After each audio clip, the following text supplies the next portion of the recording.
Here we go. Welcome to the Maine Zone. I am Jermaine. Thank you for tuning in to my podcast. Wherever you are and however you're listening, I really appreciate it. Hope everyone's safe and healthy, wearing a mask out there. Now, quick backstory. I work in education. I've been working in education for the past 6 years at an inner city public charter school. So when things come across my, let's say, notifications or on the news that deal with education, I actually pay attention to them. So here's something that I came across today that really, bothered me a little bit. So Trump is threatening to cut funding to education if schools don't start next month. That makes absolutely no sense. So if you take an inner city school, they are already lacking funding, right? So you're going to take away more funding from schools that actually need funding because you want everybody to start back, even with COVID outbreak going on everywhere. Now, these inner city schools are filled with black and brown students. Now, yes, there are other races of kids that are there, but the majority are minority students. So these kids don't have the same resources as more affluent areas of whatever city that you actually live in. So let me get this straight. You get a poor education, which then leads to a poor job, which then turns into you repeating the cycle, which is very frustrating from an education standpoint because part of my job is trying to get kids to transition and create a different legacy for their family. So it doesn't make any sense if he plans on really cutting funding to public schools. And I hope it's just, say some off cuff rant or whatever. But I really hope that they revisit that and do not do that to our students. I mean, we need all the funding that we can get. These communities are already underserved as it is. Now on to sports. Woo! Patrick Mahomes, man, he just blew the lid off of quarterback salaries. Man signed a 10-year, $503 million contract. I'm happy for him. He comes from a great family. His father played Major League Baseball. So he's got that whole demeanor where you can trust him that he's not going to stop working because you gave him so much money. But I do have some advice for him. Number one, make sure you know where your money's at. It's big. Pay attention to your finances. Get involved. Just don't trust it to your accountant or your financial advisor, but actually really get involved, and learn what's going on. Then my second bit of advice is to anybody that I would say is 25 years old and comes across that kind of money. Heck, anybody 25 in general, can use this advice. Man, you need to break up with your girlfriend, bro. It's time. There's no way you should continue your relationship unless you have some like Will Smith, Jada Pinkett, and whoever that random guy is that keeps saying that he had a relationship with Jada. I don't know all that stuff. But unless you're gonna have one of those, go ahead and break up with her, man. You can, if it's meant to be, you can get back together, 5, 6 years from now. But right now, 500 million coming, and you're about to be you're already the face of the NFL, but you're gonna have even more cachet. Just go ahead, just let her know, catch in a few years. Staying in the NFL. Well, first, before that, what do you think Deshaun Watson, Dak Prescott, and Lamar Jackson are going to be asking for? For that matter, even Trevor Lawrence here in a few years. You got to remember, in the NFL, when when players get their extensions and sign, they're trying to set the new bar. A couple years ago, Jared Goff set the bar. Carson Wentz wanted to set the bar. Then Russell Wilson came and set the bar. Now you have Mahomes, who's in a class himself, but now he's setting a bar that's like beyond some of our comprehension. I didn't expect somebody to get first it started with 400 million, then went to 450. Now with all the incentives, it's 503 million. But good thing for him. Take care of your money, and it'll be all good for him. Keep it up with football though. Deshaun Jackson, come on now. On Instagram, posted a comment, had a message, was apparently an Adolf Hitler quote. I mean, This is not the time for that. It creates more divisiveness, of the movement that the Black Lives Matter and being socially aware of what's going on and black people wanting equality. That's not the way to do it.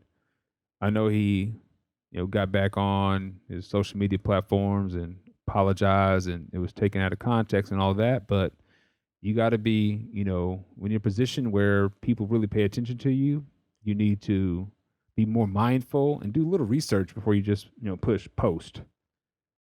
The WNBA is about to start here in July out at IMG Academy. Now, I saw some pictures floating on the internet about their living arrangements.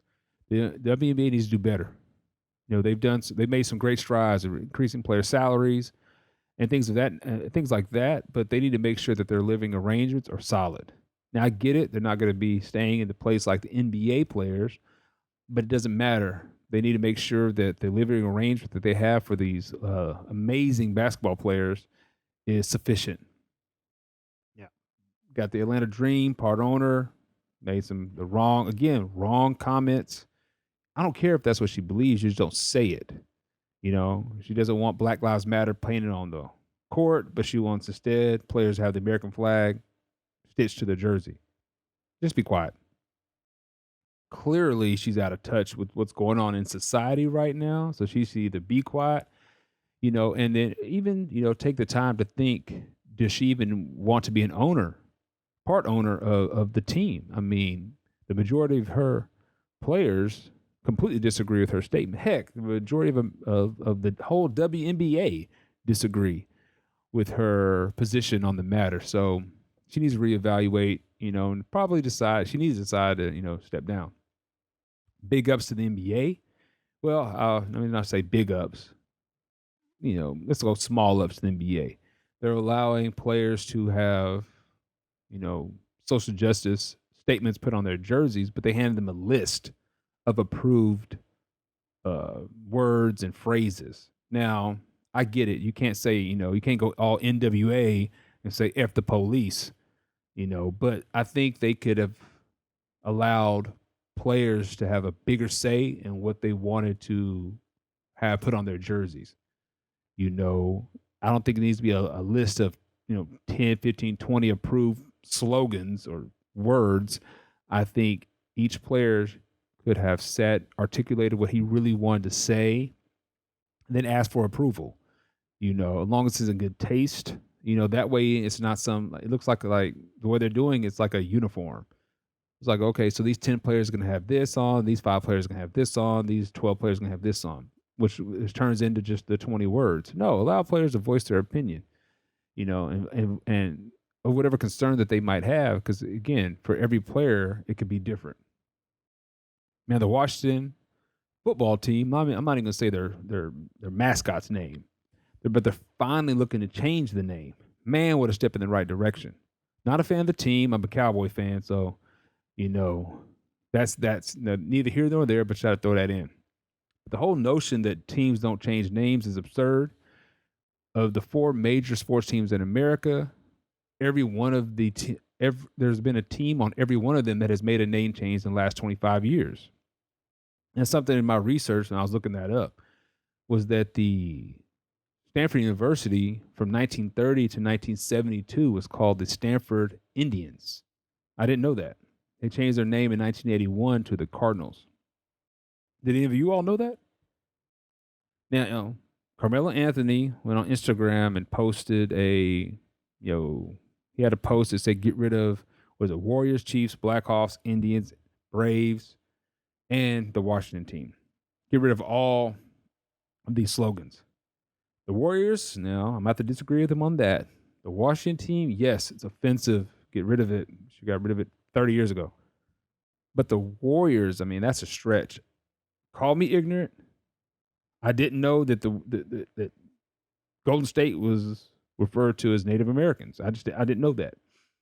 And then the Blackhawks, their name was in honor of the U.S. 86th Infantry Division, which was nicknamed the Black Hawk Division after Black Hawk, a Native American chief. So, I mean, that's actually like the Chicago Blackhawks, or it's kind of like a name out of honor, You can look at it differently than I do, but I don't think that is a problem. Tiger Woods, he's gonna be playing again here in the Memorial Tournament this weekend. Good for him. He's gonna draw the crowd. Well, no crowd, but he's gonna get higher ratings. The tournament will get higher ratings now. It's his first tournament since the Corona outbreak. Last time he played was back in February. The Ivy League has already canceled all of their fall sports. The ACC and the Big Ten have already decided that their football teams can only play conference games. So we're really seeing Corona, you know, move through sports collectively, and we're trying to bring live sports back and all that stuff, but we having to realize that there's so many things, uncharted water that we're in right now, that these universities are being proactive and just making adjustments, that because adjustments are going to have to be made.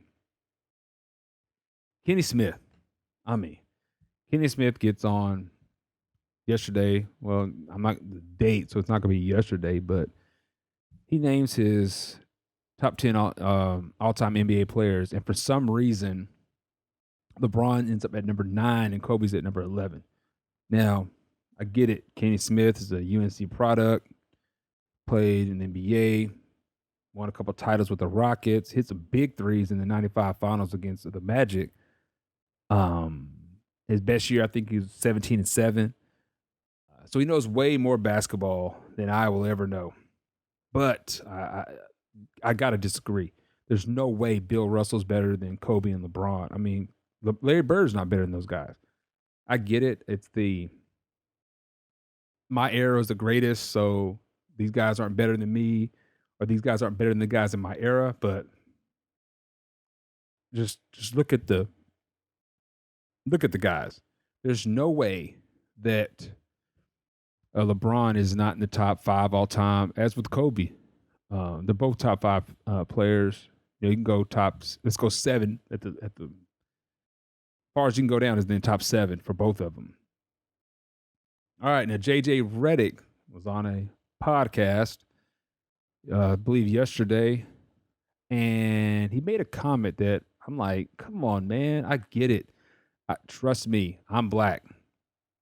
I've dealt with racism my whole life. I have actually unique perspective, and we'll get into that one day, which is, I'm black. Well, I'm black, and then I'm half black, half. What am I? Half black, and then I'm a quarter Mexican and a quarter white. But my mom was actually adopted by white people, so I have a unique perspective on race. And so I get racism exists. I get that as a black man, I'm going to have to deal with it my whole life. But not everything has to be turned into racial tension or racism or just race for that matter. But JJ Redick gets on his podcast and says that when LeBron made his decision to move to the Heat in 2010 and KD moved to the Warriors in 2016, the powers that be were upset because these young, powerful black men took their career in their own hands. I mean, come on, man. That is absurd. Now, I know NFL owners, some are probably racist. NBA owners, it's been proven some of them are racist. Well, one of them has been proven to be racist, and there might be some other guys that are racist. But people were upset about the move because LeBron formed a super team in his prime with Wade and Bosh, and KD joined a Warriors team that was already loaded. That's why people were mad. No, I'm reading it today, and I'm like, I mean, come on. No one, I don't think anybody put that thought of that in the manner that he is projecting it right now. And if he thought that in 2016, hopefully he said it, on whatever platform that he was using at the time. I mean, guys in the NBA have moved forever. Shaq went to the Lakers in '96. Dwight Howard went to Houston from the Lakers. I mean, is that racial? Or the people upset that Shaquille O'Neal decided to go from the Magic small market in Florida to the Lakers Showtime? Or were they mad for the small market? Or were they mad because this young black man took his career in his own hands? I mean, you're stretching right there, man. But I'm done with that.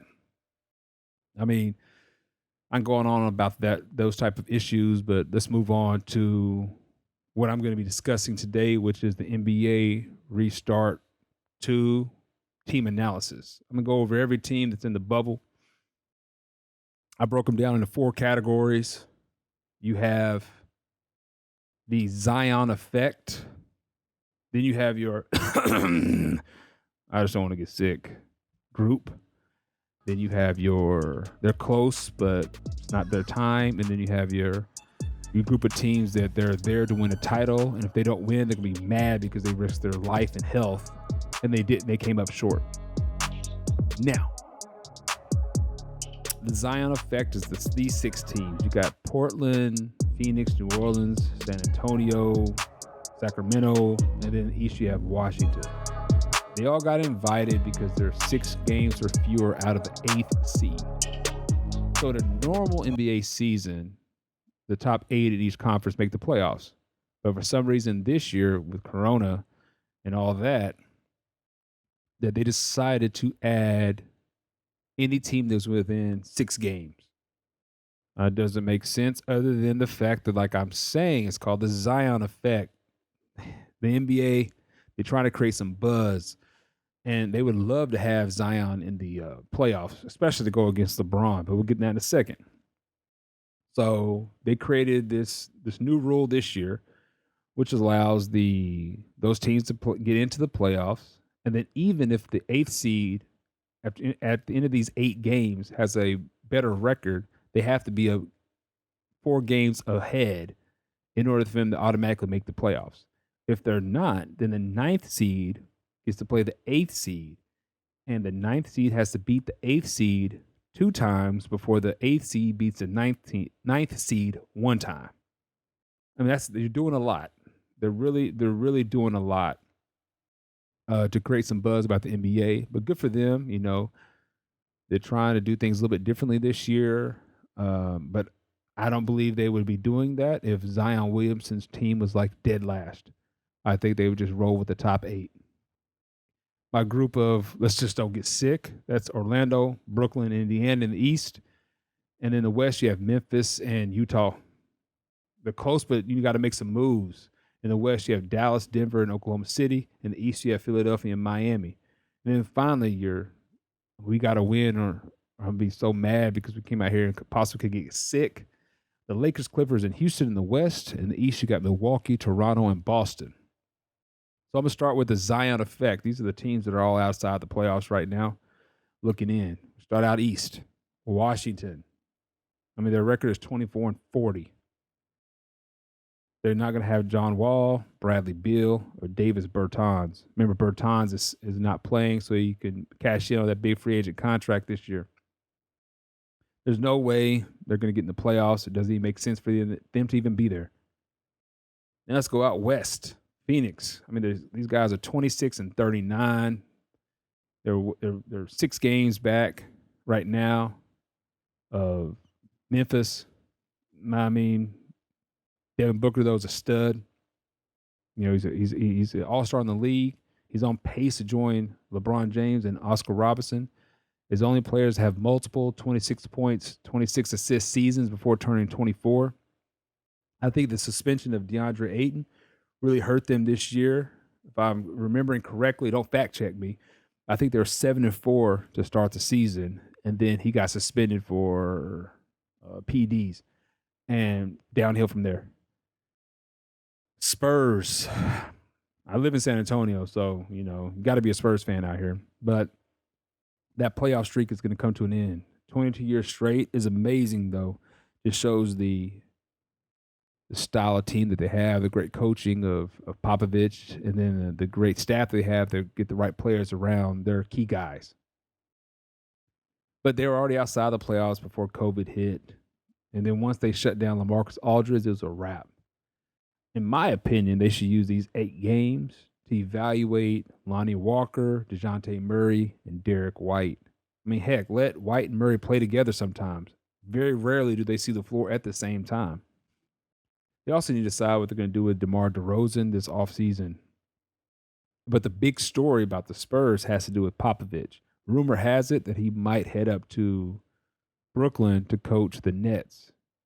He already has a relationship with Sean Marks, who was previously the assistant GM to the Spurs before he took the GM job with the Nets. Now, I don't think KD and Kyrie would want to play for Popovich. But it's interesting to see if that rumor does, gain some pace, or even if it happens. But the Spurs, great run, 22 years straight of the playoffs. You got the Kings. Kings finally, before COVID hit, started playing some good basketball. They had won 7 of the last 10 games. They got a great group of perimeter core in De'Aaron Fox, Buddy Hield, and Bogdan Bogdanovic.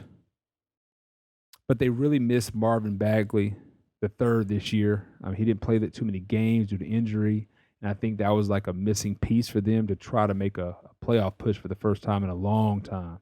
And you got New Orleans. They're outside looking in. I know the NBA wants them in. Heck, I can't lie. I'd like to see them in. What a great first round matchup that would be with the Lakers. They've got Zion Williamson, who's just took the NBA by storm. Not hasn't played too many games, but I mean, man, the young fella's a beast. You got Brandon Ingram, who has blossomed into an all-star this year. He's averaging 24, 6, and 4. Lonzo Ball has found his role. He's found a jump shot. He found I would say, a voice outside of his father. I mean, he's having a growth year, and if he continues to get better, he'll be that. He might become that all-star that everybody thought he would be with the second pick in the draft. Drew Holiday, I mean, he might be the most underrated player in the NBA, hands down. I mean, phenomenal player, quiet guy, just goes about his business, does his job, two-way player, and also can play the 1 and the 2 offensively. But I know the NBA, they love to see that matchup. Imagine the storylines. I mean, you got LeBron versus Zion, AD versus the Pelicans, which is his old team, Lonzo versus the Lakers. Then you have your whole, they'll try to paint it like if Williamson has an amazing game, it'll be kind of like the last dance when Jordan was going against Boston and he dropped, what was it, 63? It'd be something along those lines that the NBA would try to paint that storyline. I mean, there's so many ways to paint a storyline with this Pelican team if they end up playing the Lakers and getting in the playoffs. You've got Portland. They've underperformed all year. Dame's top 4 PG in the league, easy. Great range. McCollum, tough to guard, solid player, borderline all-star. Melo, they picked up Melo after the year started. He's proved that, he still has the ability to score. He's proved he has the ability to start in the NBA. But none of those guys can even guard a chair. So I think that's why they've underperformed all year. They haven't solidified everybody's roles. And then injuries to the front line, Zach Collins got hurt, So Husef Nurkic has been out all year, but they're supposed to be back. Both of those guys are supposed to be back. So let's see how they go. See if they can make a push into the playoffs. Be another intriguing matchup, though, with the Lakers if they get in. Out east, you have – so that's it. Those are my Zion effect group of teams. So let's move on to the let's not get sick group. They're only there because they have to be there. You got Orlando, 8th seed. Markelle Fultz, he's finally showing flashes of being the player that they thought he would be with the first pick in the draft. Y'all remember a few years ago, he's picked number 1 ahead of Jason Tatum. So there's a reason for that, and he's finally starting to show flashes. I think for a while, mentally, he just lost it. And he's finally starting to gain that form and regain that confidence. Jonathan Isaac is developing to a very nice player, might be a defensive player of the year candidate here in a few years. I mean, I think the experience of being in the playoffs would be vital for their development. You also have Aaron Gordon on the team. So that'd be good as a growth, as a step in the right direction for the Magic going into next year. You got the Nets. I don't even know why they're even showing up, to be honest. I mean, KD's not playing. Kyrie's not playing. DeAndre Jordan's not playing. Spencer Dinwiddie's not playing. Who else? Taurean Prince is not playing. I mean, that's 65 points a game, not even counting KD. We already knew he wasn't playing because he's been out all year. But all these guys are sitting this one out. They just signed Jamal Crawford, Yesterday, they signed Mike Beasley. I mean, they're just trying to fill slots, you know. But I think Karis LeVert he's going to drop a couple 40-point games just because they're going to be the top option, and he has ability to score. Be great for his development. Uh, Most likely next year he'll be coming off the bench, so it'll be really interesting to see right now how he performs. Going into next year, use it as a stepping stone to be that spark plug off the bench that Nets will need because they'll be loaded next year. The Pacers, they're going to be without Victor Oladipo, but an all-star in himself. Then you had Malcolm Brogdon. You know, he got COVID, so we'll see how he performs. I don't think they're going to be going anywhere this year. Good story. Oladipo's story coming back was great. Sabonis has had a phenomenal year, turned into an all-star. I mean, think about it. They got 2 all-stars when they traded Paul George. They turned that trade into 2 all-star players. So good job for them, but you know they're not doing anything in the playoffs. Out west, you got Memphis. Ja Morant, he's the rookie of the year. There's no way I would give it to Thanos Williamson. I mean, he hasn't played enough games. Ja Morant's got it done day one. Now, I am concerned, though. He's put on 12 pounds of muscle since the hiatus.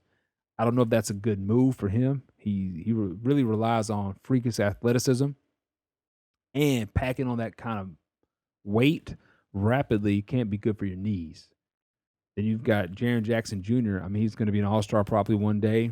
Modern day big man, step out, shoot the 3 ball, but then defend the paint, switch out on defense on the wing. You know, Justice Winslow, they made that trade for him to try to secure that 8th spot. You know, they'll be done relatively quick, 4-0, 4-1 to the Lakers, but it's good that they're hopefully they get in. They've earned it. Utah. Now, Utah has the 4th best record in the West, but they're going to be losing Bogdanovich for the playoffs as he opted for wrist surgery. So I think the loss of him and that 20 points a game is too much for them to overcome. You also have to see the dynamic between Donovan Mitchell and Rudy Gobert. Keep in mind, there's a lot of friction when the NBA had to break because the first player to test positive was Gobert, and he took it relatively lightly. Well, I shouldn't say relatively lightly. He took the whole coronavirus very, very lightly, which then in turn, Donovan Mitchell ended up with it as well. So we'll see how that dynamic works out. Mike Conley really hasn't meshed as well as everybody thought that he would. I thought he'd just get plugged right in, but not so much this year. So I think it's going to be a quick exit for them. Another, hopefully better individual performance by Mitchell in the playoffs, but we'll see. My next group, though, we're close, man. These teams are close to title contention. Make a few moves here and there, develop a couple players, get lucky when the draft, and you'll be right there. Out west, you have Denver. The Joker is an all-star already in this league. They run the whole offense through him. But I think one of the keys is Jamal Murray. Right before the shutdown, he started getting healthier from a bad ankle sprain.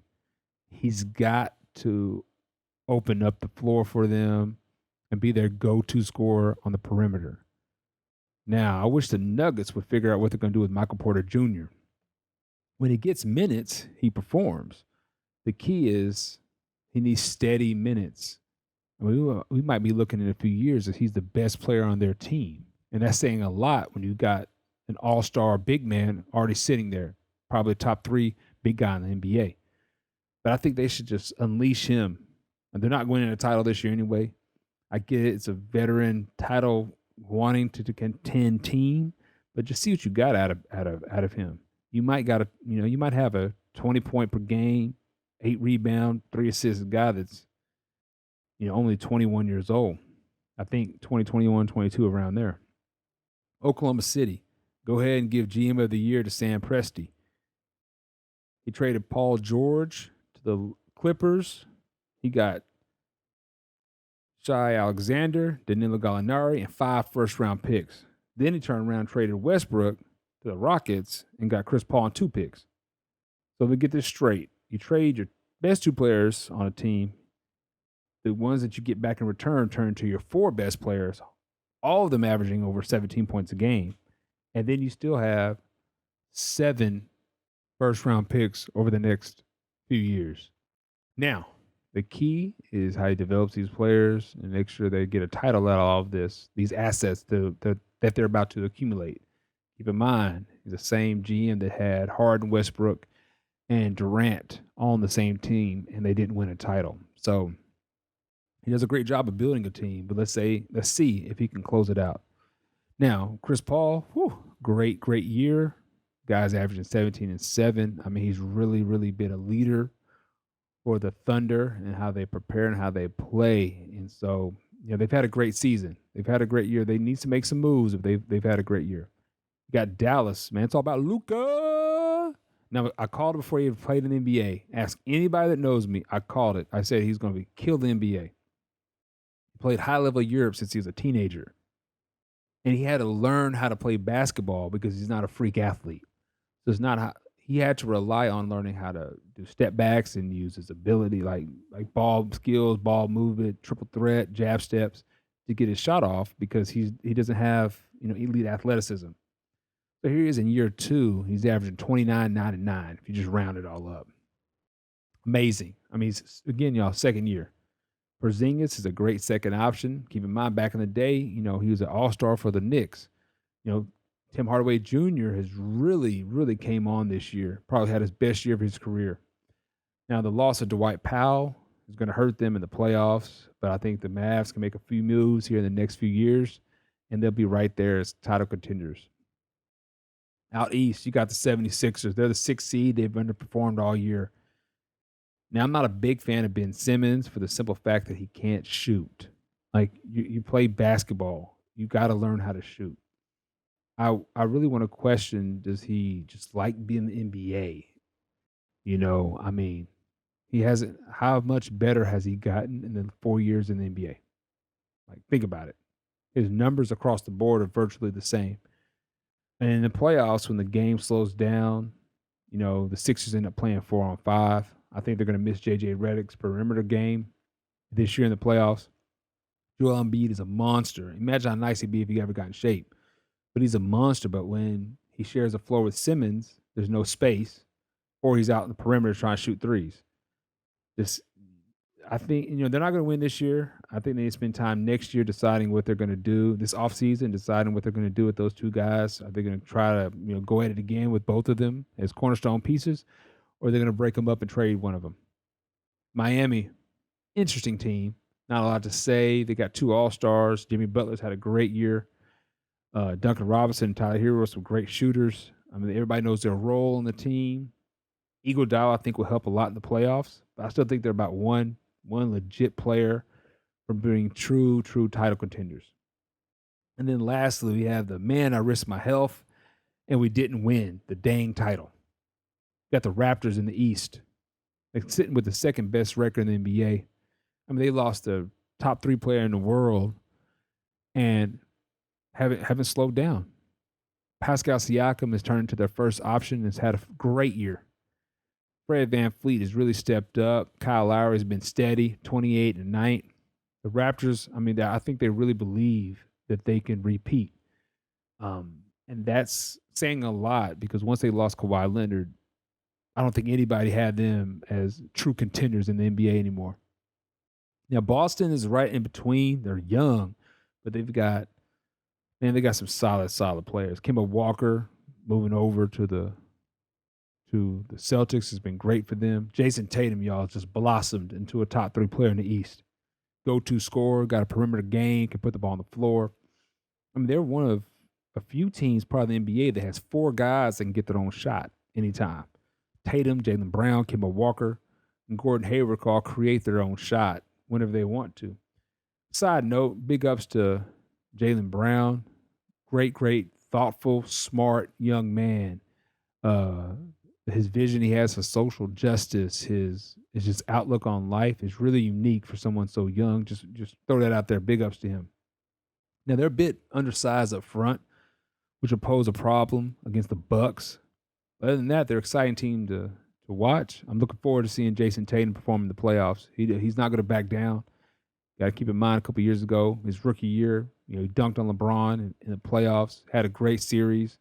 He's going to grow. He's got that little bit of that Kobe in him. Then you got Milwaukee. Giannis is having just a monster year. I mean, 30, 14, and 6, and he's only playing 31 minutes a game. They spread the floor, allowed him to work in space. The key, though, to the Bucks is going to be Chris Middleton. Remember last year, he folded against the Raptors in the playoffs. I mean, and then he got a max contract. So he can't come up short again this year. Now, it doesn't help that he claims that he hasn't touched a basketball in 3 months since we went on this hiatus. So if he plays bad again, that's why. I mean, he didn't work out. Claiming he didn't have a gym or things like that. Man, you make so much money, go rent out a gym. But we're not going to get into all that. Their point differential is at all-time high. Their starting five is legit. Their bench is legit. I mean, it's championship or bust for Milwaukee. But if they don't make the finals, I want y'all to pay attention to the notion that Giannis might leave. They at least have to make it to the finals. I take it if they lose in the finals. But if they don't even make the finals, Giannis is going to have to really consider staying there because Middleton is being paid so much as a second option that you won't be able to get someone else. Now, out west, we're almost done. Out west, got the Rockets. I mean, they've embraced small ball like nobody else. I mean, there's Texas high school teams that have a bigger starting lineup than they do. Got rid of Clint Capella, which allowed Westbrook to just go downhill, penetrate, go downhill. James Harden is doing his thing. I mean, they've really just, have said, you know what, we're going to work with James' ISO game and Westbrook's drives and see what happens. And we'll shoot a bunch of threes. Now, they're going to be at a disadvantage against some teams with some bigs, and then you got to give the team MVP. I mean, you might even want to say it's PJ Tucker. I mean, here a guy is undersized, older guy. He's not, he's not in his 20s. Out here guarding guys 4 or 5 inches taller than him, outweighing by 20, 30, 40 pounds every night. And gives it his all, and then still has the ability to step out and hit that corner three. Here we go to the Clippers. Title or bust. They're a little undersized. Zubac is the only guy that is over 6'10" that plays regular minutes. But they have Kawhi Leonard, top 2 or 3 player in the world. Doesn't get phased, not afraid of LeBron. Actually embraces the challenge of going up against LeBron. Had a great year scoring, best year in his career at running pick and rolls, and his assist numbers are up. They have Paul George. Remember last year, top 5 MVP voting. They have 3 of the best perimeter defenders in the NBA: Paul George, Patrick Beverly, and Kawhi Leonard. They have Lou Williams coming off the bench in the second unit with Montrezl Harrell. I mean, they're loaded. Biggest question I have for the Clippers is Marcus Morris. He's got to find a rhythm with this team. He's got to find a groove because his role has changed so drastically from coming over from the Knicks. On the Knicks, you're getting 14, 15 shots a game. You're not expected to win anyway. And then you get to the Clippers, and they're giving you 5 to 7, 5 to 8 shots a night, maybe 9, maybe 10 on a great night. They want you to be a role player. So he has yet to find his rhythm before COVID hit. And a little bit too often, he takes a shot when the ball should be swung one more time to either Kawhi or PG or Lou Will. So the offense should run through those 3 guys. So we'll see what they do in the playoffs. But as a whole, the Clippers have they match up with the Lakers, and they have the perimeter defenders to throw at LeBron. You could spend some time. Beverly could spend some time on him. Then you throw PG at him. Then you throw Kawhi at him. Then you throw Morris at him. I mean, they got bodies to throw at LeBron, which then brings me to the Lakers. Now, LeBron's leading the NBA in assists in year 17. That's crazy. I give it to him. It's amazing. Now, I'm pretty sure, he's into his stats and he's into, his numbers have to stay good and all of that. But what he's doing at 35 is just remarkable. 26, 11, and 8. I mean, he's still probably the best player in the NBA. Lakers are playing great. AD's having a monster year. Played through some injuries, which is good for him because normally just, he's kind of brittle. But great for him. I really think they're going to miss Avery Bradley, though. Big piece missing as he decided to sit out of the restart due to family concerns which was great for him. They picked up J.R. Smith, two different players. I mean, I think JR can hit some threes for you, but is he in game shape? Probably not. He hasn't played in 2 years. And then he's not the perimeter defender that Bradley is, which then messes up their rotation. The Lakers had their rotation pretty much set, and Bradley not being there is really gonna, cause a little bit of let's say movement, but nothing that they can't overcome. And then that's it, y'all. That's all 22 teams that are in the Orlando bubble that we just discussed. Let me know what you think. The NBA's back. They're here. I'm gonna give you a comment. Like it on the Maine Zone IG page. Thank you for tuning in. Lastly, if you live in Texas, July 14th is the day to vote. Man, go vote. Seriously. Like, if there's ever a time to vote, the time is now. Until next week, though, be blessed. I'm out.